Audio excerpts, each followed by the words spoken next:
بھی میرے شیعہ بھائی اور شیعہ بہنیں مجھے دیکھ رہی ہیں، اب سب سے میرا یہ چیلنج ہے، آپ وہ لوگ ہو جن کو یہ پتا چلا اللہ شخصیت نے حضرت فاطمہ سلام اللہ علیہ کا دل دکھایا، جب آپ کو یہ پتا چلا کہ اس شخصیت نے میرے مولا علی علیہ السلام کا دل دکھایا، آپ نے اس سے برات کا اظہار کیا۔ میرے ہاتھ میں یہ جو کتاب ہے نہج البلاغہ، یہ 31 نمبر مکتوب ہے، صرف اپنے پروردگار سے سوال کرو، یہ وہ نقطہ ہے، صرف اپنے پروردگار سے سوال کرو، صرف اپنے پروردگار سے سوال کرو، کیونکہ دینا اور نہ دینا بس اسی کے اختیار میں۔ یا علی مدد، باقی جتنے بھی مدد کے نعرے ہیں تو آپ عالم کے سامنے جھک کر اپنی فریاد رسائی کر رہے ہیں یا غازی عباس سے مانگ رہے ہیں، یہ کہاں سے آ چکا ہے؟ شہنشاہ نقوی صاحب کا فرماتے ہیں کلمات امیر المومنین آیات قرآنی کی طرح سجدہ واجب کر دیتی ہیں۔ اگر آپ شیعہ نے مولا علی علیہ السلام ہے، علی کی بات مانو، پھر مولا کی بات مانو کہ مولا جب کہہ رہے ہیں صرف اپنے پروردگار سے سوال کرو، کیونکہ دینا اور نہ دینا بس اسی کے اختیار میں۔ اسی وجہ کہہ رہے ہو سبسکرائب کرو، مدد ہی تو مانگ رہے ہو۔ السلام علیکم ناظرین، میرا نام ہے بلال ابن عباس اور امید کرتا ہوں آپ سب خیریت سے ہوں گے۔ آج کی یہ ویڈیو میری تمام شیعہ بہنوں اور شیعہ بھائیوں کے لیے ہے،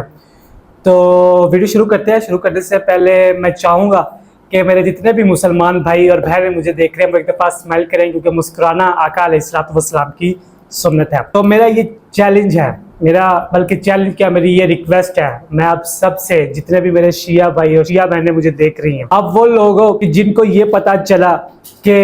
یہ فلاں شخصیت نے حضرت فاطمہ سلام اللہ علیہ کا دل دکھایا، آپ نے اس سے اعلان برات کی۔ آپ وہ لوگ ہو کہ جب آپ کو یہ پتا چلا کہ اس شخصیت نے میرے مولا علی علیہ السلام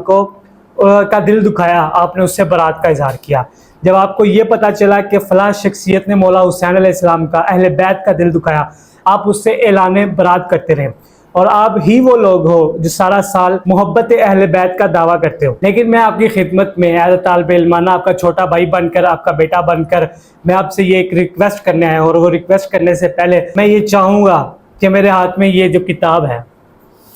یہ نہج البلاغہ، اس میں مولا علی علیہ السلام کی خطبات ہیں، مکتوب ہیں اور ان کے اقوال ہیں، اور اہل تشیع حضرات تو بالخصوص اہل سنت میں بھی یہ مقبول ہے، لیکن اہل تشیع حضرات میں یہ بڑی مقبول ترین کتاب ہے اور اس کو پڑھا جاتا ہے اور اس کو سنا جاتا ہے۔ اور اسی کتاب کا تعارف کرتے ہوئے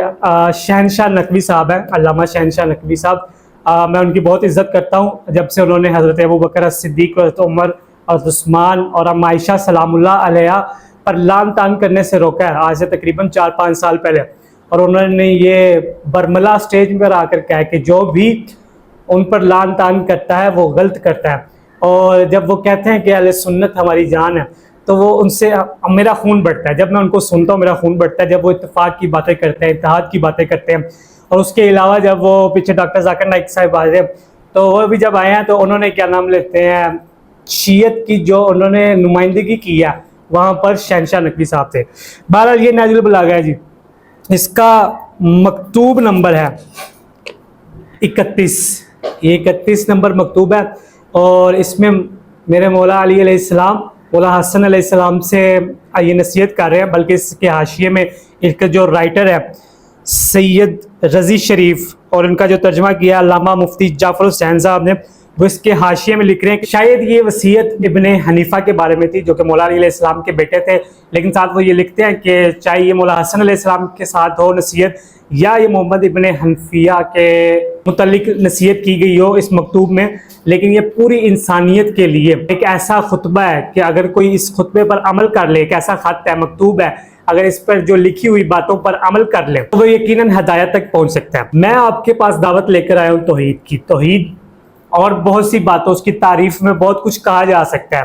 کہ اللہ پاک کی ذات اور اس کی صفات کے بارے میں بہت کچھ کہا جا سکتا ہے، لیکن میں اسپیشلی جو آپ کے پاس آیا ہوں وہ اس دعوت کے ساتھ آیا ہوں کہ جو مدد ہے وہ صرف اللہ عز و جل سے مانگی جائے۔ دیکھو میں یہ نہیں کہہ رہا کہ اس میں دلیل اور اس میں مناظرے اور کب سے زندگیاں لگی ہوئی ہیں، یہاں سے 500-600 سال سے زندگیاں لگی ہوئی ہیں، ہمارے بعد ہم نہیں ہوں گے، کوئی اور لوگ ہوگا، اور وہ ایک جگہ پر کوئی کہہ رہا ہوگا کہ ٹھیک ہے مدد مانگی جا سکتی ہے، ایک جگہ پر یہ کہا جا رہا ہوگا کہ نہیں مانگ سکتے،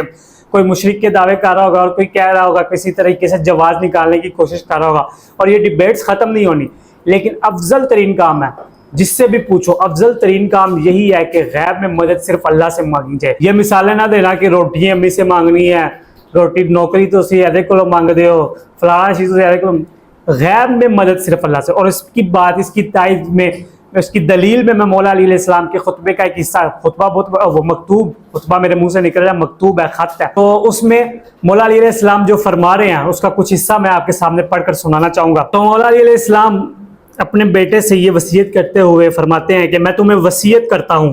کہ اللہ سے ڈرتے رہنا، اس کے احکام کی پابندی کرنا، اس کے ذکر سے قلب کو آباد رکھنا اور اس کی رسی کو مضبوطی سے تھامے رکھنا. تمہارے اور اللہ کے درمیان جو رشتہ ہے اس سے زیادہ مضبوط رشتہ ہو بھی کیا سکتا ہے، بشرط یہ کہ مضبوطی سے اسے تھامے رہو. واز و پن سے دل کو زندہ رکھنا اور زہد سے اس کی خواہشوں کو مردہ یقین سے اسے سہارا دینا اور حکمت سے اسے پرنور بنانا. موت کی یاد سے اسے قابو میں کرنا، فنا کے اقرار پر اسے ٹھہرانا، دنیا کے ہاتھ سے اس کے سامنے لانا، گردش روزگار سے اسے ڈرانا، گزرے ہوئوں کے واقعات اس کے سامنے رکھنا، تمہارے پہلے والے لوگوں پر جو بیتی ہے اسے یاد دلانا، ان کے گھروں اور کھنڈروں میں چلنا پھرنا اور دیکھنا کہ انہوں نے کیا کچھ کہاں سے کوچ کیا، کہاں اترے اور کہاں ٹھہرے ہیں. دیکھو گے تو تمہیں صاف نظر آئے گا کہ وہ دوستوں سے منہ موڑ کر چل دیے ہیں اور پردیس کے گھر میں جا کر اترے ہیں، اور وہ وقت دور نہیں کہ تمہارا شمار بھی ان میں ہونے لگے. لہٰذا اپنی اصل منزل کا انتظام کرو اور اپنی آخرت کا دنیا سے سودا نہ کرو. جو چیز جانتے نہیں ہو اس کے متعلق بات نہ کرو، اور جس چیز کا تم سے تعلق نہیں ہے اس کے بارے میں زبان نہ ہلاؤ. جس راہ میں بھٹک جانے کا اندیشہ ہو اس راہ میں قدم نہ اٹھاؤ، کیونکہ بھٹکنے کی سرگردانیاں دیکھ کر قدم روک لینا خطرات مول لینے سے بہتر ہے. مولا علی علیہ السلام کے یہ جو لفظ ہیں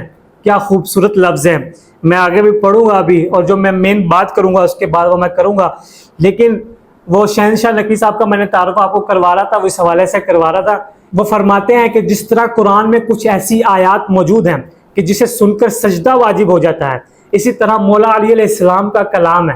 جسے سن کر دل کرتا ہے کہ بندہ سجدے میں جا کر جھک جائے. دل کرتا ہے کہ اس پاک پروردگار کے آگے اپنا سر آگے پیچھے کی کچھ بات کی خبر نہ کرے اور صرف اپنے اللہ عز و جل، اپنے خالق مالک شہنشاہ، اور وہ جو پروردگار ہے وہی جو مشکل کشا ہے، وہی جو شہنشاہ ہے اور اصل میں شہنشاہ ہے، اس کے علاوہ کوئی نہیں ہے، اس کے سامنے بس جود ہو جائے. شہنشاہ نقوی صاحب کی یہ بات مجھے بڑی اچھی لگی ہے. یہ ایسے جملے اور ایسی توحید بیان ہو رہی ہے اس کتاب میں اور اس مکتوب میں. اگر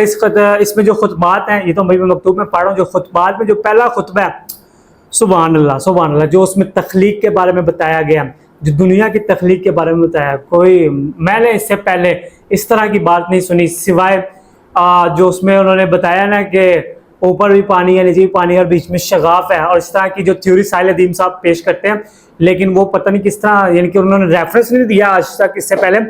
کہ وہ نہج البلاغہ کا، لیکن وہی سیم تھیوری نہج البلاغہ کے پہلے خطبے میں پائی جاتی ہے. بہرحال آگے بڑھتے ہیں. نیکی کی تلقین کرو تاکہ خود بھی اہل خیر میں محسوب ہو. ہاتھ اور زبان کے ذریعے برائی کو روکتے رہو، جہاں تک ہو سکے بروں سے الگ رہو. خدا کی راہ میں جہاد کا حق ادا کرو اور اس کے بارے میں کسی ملامت کرنے والے کی ملامت کا اثر نہ لو. حق جہاں ہو سختیوں میں پھاند کر اس تک پہنچ جاؤ. دین میں سوجھ بوجھ پیدا کرو، سختیوں کو جھیل لے جانے کے خوگر بنو. حق کی راہ میں صبر و شکیبائی بہترین سیرت ہے. ہر معاملے میں اپنے کو اللہ کے حوالے کر دو، کیونکہ ایسا کرنے سے تم اپنے آپ کو ایک مضبوط پناہ گاہ اور قوی محافظ کے سپرد کر دو گے. سبمٹ یور سول، اپنے آپ کو سبمٹ کر دو اس پاک پروردگار کے آگے، اور تمہیں پھر فیل ہوگا، وہ پاور فیل ہوگی کہ تمہارا کوئی محافظ ہے. صرف اپنے پروردگار سے سوال کرو، یہ وہ نقطہ ہے.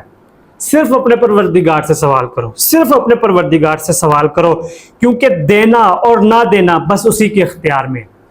صرف اپنے پروردگار سے سوال کرو، کیونکہ دینا اور نہ دینا صرف اسی کے اختیار میں ہے. زیادہ سے زیادہ اپنے اللہ سے بھلائی کے طلب رہو. میری وصیت کو سمجھو اور اس سے روگردانی نہ کرو. اچھی بات وہی ہے جو فائدہ رسا ہو، اور جس علم کا سیکھنا سزاوار نہ ہو اس سے کوئی فائدہ بھی نہیں اٹھایا جا سکتا. یہ میرے مولا علی علیہ السلام کا مکتوب کا کچھ حصہ ہے. میں آگے بھی پڑھ سکتا ہوں، لیکن میرا خیال ہے کہ کافی طویل مکتوب ہے، تو میں اس کو کیا نام لیتے ہیں، اگر پورا پڑھوں تو یہ تقریباً مجھے 1 گھنٹہ درکار ہوگا، کیونکہ یہ تقریباً 7-8 پیجز اس کے بن رہے ہیں. مجھے نہیں پتا کہ یہ مولا علی علیہ السلام کے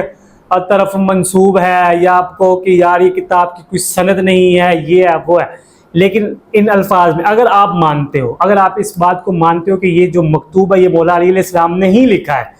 تو یہ جو خوبصورت الفاظ ہیں اور یہ الفاظ بتا رہے ہیں کہ یہ کسی ایسی شخصیت نے لکھے ہیں. اگر وہ مولا علی علیہ السلام نہ بھی ہونا تو وہ کوئی بہت ہی سخنور ہوگا. لیکن میں یہ کہنا چاہ رہا ہوں کہ اگر تم یہ مانتے ہو، تم نے مولا علی علیہ السلام کے کہنے پر یا ان سے محبت میں اور ذاکروں سے سنا کہ کہ بھائی جان فلاں نے یہ کیا، فلاں نے یہ کیا، فلاں نے یہ کیا، آپ نے لان تان شروع کر دیا، آپ نے برات کا اظہار کیا، جب مولا علی علیہ السلام یہ کہہ رہے ہیں کہ سوال ہمیشہ اللہ پاک کی ذات سے کرنا ہے اور اس دینے نہ دینے کا اختیار، تو پھر یہ یا علی مدد یا باقی جتنے بھی مدد کے نعرے ہیں، یا اس میں اور جو آپ عالم کے سامنے جھک کر اپنی فریاد رسائی کر رہے ہیں یا غازی عباس سے مانگ رہے ہیں، یہ کہاں سے آ چکا ہے، یہ کس طرح داخل؟ اور اگر یہ بل اب میں اس میں مزید ڈیبیٹ میں جائے بغیر اس کے آپ جواز کے لیے کچھ لے کر بھی آ جاؤ کہ یہ نہیں تو یہ نہیں تو وہ نہیں تو وہ نہیں، تو اس طرح ڈیبیٹ سے فائدہ نہیں۔ افضل کی طرف جاؤ، خدا را افضل کی طرف جاؤ، اور افضل یہی ہے کہ صرف غیب میں صرف اپنے پاک پروردگار سے ہی مانگا جائے۔ یقین کرو اس سے مولا علی راضی ہوں گے، اسی سے رسول اللہ راضی ہوں گے۔ آپ کی کوئی ایسی احادیث سے مجموعہ میں ایسی کوئی حدیث نہیں ہے کہ جہاں رسول اللہ نے کہا ہو کہ میرے سے مدد مانگی جائے، ڈائریکٹ مجھ سے مدد مانگو، ایسا کوئی بات نہیں ہو جس نے بھی کہا، اور کسی ولی نے بھی آج تک یہ دعویٰ نہیں کیا صحیح سند کے ساتھ اگر ہو کہ جی مجھ سے مدد مانگو۔ وہ سب ولی آپ کو یہی درس دیتے رہے کہ اللہ کی طرف آؤ، سب انبیاء یہی آپ کو درس دیتے رہے کہ اللہ کی طرف آؤ، تو کیوں اگر جائز کا جواز کسی صورت آپ کو مل بھی جائے تو پھر بھی افضل کی طرف آؤ۔ یہ میرا آپ تمام شیعہ بہن بھائیوں سے یہ التجا ہے۔ اور مولا علی علیہ السلام، اگر آپ شیعہ نے ذاکر حضرات ہیں، شیعہ نے علامہ ہیں، تو پھر آپ کرتے رہو، ان کی مانتے رہو، لیکن اگر آپ شیعہ نے مولا علی علیہ السلام ہے پھر علی کی بات مانو، پھر مولا کی بات مانو کہ مولا جب کہہ رہے ہیں کہ جب سوال کرنا ہے، جب سوال غیب میں، پھر میں کہوں گا روٹی نہ کہہ دینا کہ وہ نہ کہہ دینا، یہ نہ دلیلوں کے آپ نے انبار تو لگا دو گے کہ دسو پھر مدد نہیں تے پھر انج نہیں تے اونج نہیں، تسی بھی تے کہہ رہے ہو سبسکرائب کرو، مدد ہی تے مانگ رہے ہو۔ غیب میں اللہ سے مدد مانگنی ہے، غیب میں یہ جملے میرے سن لو۔ امید ہے میری یہ ویڈیو آپ کو پسند آئی ہوگی، اور میری یہ ریکویسٹ، میری یہ التجا، تو اگر کوئی بھی شیعہ، کوئی بھی سنی، کوئی بھی انسان مسلمان اگر افضل کی طرف جا رہا ہے یہ ویڈیو دیکھ کر اور مولا علی علیہ السلام کے خطبے کی وجہ سے، تو یہ بہت اچھی بات ہوگی۔ میری دعا ہے کہ اللہ تعالیٰ جو ہم نے پڑھا، جو آپ نے سنا ہے، وہ اپنی بارگاہ میں قبول و منظور فرمائے۔ اگر کوئی غلطی ہوگی تو اللہ معاف کرے، تے باقی چینل سبسکرائب کر دینا، ٹھیک ہے؟ مدد مانگ رہے ہیں تھوڑے، چینل سبسکرائب کر دینا، لائک کر دینا، میری ویڈیو شیئر کر دینا اسے اپنے فرینڈس اینڈ فیملی سرکل کے ساتھ۔ ملتے ہیں نیکسٹ ویڈیو میں، اللہ حافظ۔